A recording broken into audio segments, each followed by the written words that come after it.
આજે મિત્રો આપણે એક એવા માણસની વાત કરી રહ્યા છીએ જે કુપોષણને હરાવવા માટે ભેગ ધારણ કરીને બેઠા છે, જેમણે પોતાની શાળામાં કુપોષણને હરાવવા માટે કેવા કેવા પ્રયત્નો કર્યા છે તે તેના મુખે જ સાંભળીએ. ચાલો ત્યારે. અત્રે ઉપસ્થિત આપ સૌને મારા નમસ્કાર. મારું નામ છે અભિષેક ઇન્દ્રવર્ધન ત્રિવેદી. મારી ડ્યુટી પરફોર્મ કરું છું નાના આસરાણા પ્રાથમિક શાળામાં. 10 વર્ષ હું કચ્છ માંડવીમાં હતો અને લાસ્ટ યર જ્યારે ડિસ્ટ્રિક્ટ ટ્રાન્સફર થયું ત્યારે અહીંયા આવ્યો છું અને મારું ફર્સ્ટ ઇનોવેશન છે અહીંયા. હવે ઇનોવેશનની શરૂઆત એવી રીતે થઈ કે રિસેસ દરમિયાન નાની રિસેસમાં હું જોઉં છું કે બાળકો બધા છે ને પડીકા બહુ ખાય છે, બબલા ને ભૂંગળા ને બધું ખાય છે. ઘરેથી 10 રૂપિયા વાપરવાના મળે એમાંથી આ લોકો એ બધું ખાય છે. એટલે થોડા દિવસ મેં ઓબ્ઝર્વેશન કર્યું કે સ્કૂલની જે ડસ્ટબિન્સ હોય એમાં પણ પ્લાસ્ટિક વેસ્ટ ઘણું બધું હોય છે. એટલે મેં વિચાર્યું કે બાળકોને કહું કે આ હેલ્થ માટે ખૂબ જ નુકસાનકારક છે. ત્યાં સરકાર પણ સતત પ્રયત્નશીલ છે બાળકોના સ્વાસ્થ્ય માટે લઈને, અને સરકારે પણ ઘણી બધી સારી સારી યોજનાઓ બહાર પાડી છે. તો મેં વિચાર્યું કે આ દિશામાં મારે પણ એઝ એ રિસ્પોન્સિબલ ટીચર તરીકે વિચારવું જોઈએ. હવે બાળકોનું ના પડે કે તમારે બેટા આ ન ખાવું જોઈએ, નુકસાનકારક છે, તો બાળકો શું ખાય એનો ઓપ્શન પણ આપણે આપવો જોઈએ ને. એટલે ઘણું વિચાર્યા પછી મેં બાળકોને કીધું કે આ બધું તમારા માટે નુકસાનકારક છે. અમે બધાને વિડીયોઝ અને બતાવ્યું, અવેરનેસ લાવી થોડીક, અને કીધું કે તમને ઘરેથી વાલી જે 10 રૂપિયા વાપરવાના આપે છે એમાં તમે આ ખાવ છો, એના બદલે માત્ર 5 રૂપિયામાં, only in ₹5 I will provide you nutritional dish.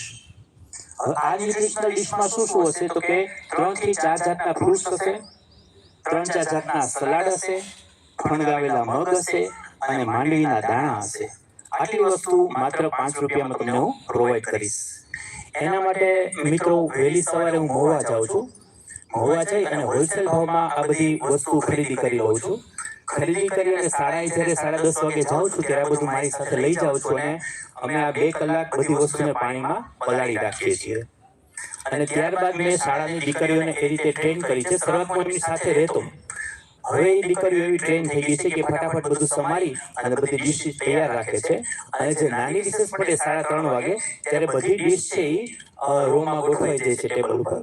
બાળકો બધા શિસ્તબદ્ધ પોતે લાઈનમાં આવે છે, 5 રૂપિયા મૂકી અને ડિશ જમે છે.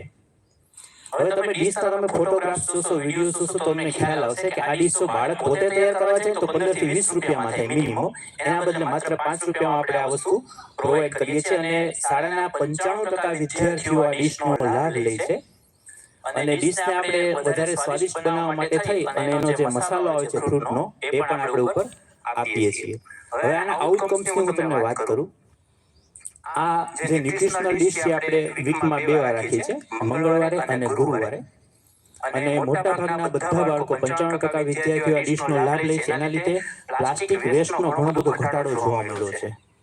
અને સાથે સાથે બીજો બેનિફિટ એ છે કે આનો જે વેજીટેબલ વેસ્ટ નીકળે છે આપણે ગાય માતાને ખવડાવીએ છીએ, તો આની જેને કહે કે બાય પ્રોડક્ટ બેનિફિટ છે એ પણ આપણને મળી રહ્યો છે. ત્યારબાદ મેં એક વિઝિટ બુક બનાવી જેમાં વાલીશ્રીઓને મેં ઓપિનિયન્સ લીધા કે આમાં કંઈ ઘટતું કરાવવું તો એમના સજેશન્સ મળે. તો બધા વાલીશ્રીઓએ ખૂબ જ સારા સજેશન આપ્યા. ગામના સરપંચશ્રીએ પણ મને બિરદાવ્યો, કહ્યું કે ભાઈ આવું કામ અમે શાળામાં પહેલી વાર જોઈ રહ્યા છીએ, એ બદલ આપને ખૂબ ખૂબ અભિનંદન. અને વધારે મુલાકાત તમે સ્ટોલની લેશો તો તમને ખ્યાલ આવી જશે. Thank you so much. આપણે 5 રૂપિયામાં ડીશ ખવડાવીએ છીએ તો એક સિનિયર ટીચરે મને સજેસ્ટ કર્યું કે સાહેબ તમારે પણ, મારે થોડા ઘરના ઉમેરવા પડે છે આમાં, તો કે તમારે પણ ઉમેરવા ન પડે ને બાળકોને આપણે ડીશ છે ફ્રીમાં કરાવી દઈએ.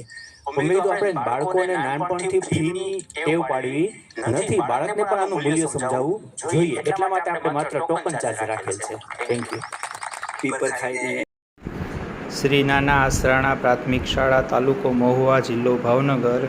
આજે મંગળવાર છે. આપ જોઈ શકો છો કે બાળકોને નાસ્તા માટે ન્યુટ્રિશનલ ડિશ તૈયાર થઈ ગઈ છે.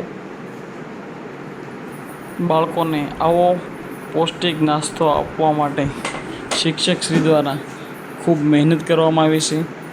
તેમજ તેમને અને તેમના પરિવારને પણ ખૂબ ધન્યવાદ, કારણ કે તેમના પરિવારના સભ્યો પણ આમાં સાથ અને સહકાર આપે છે.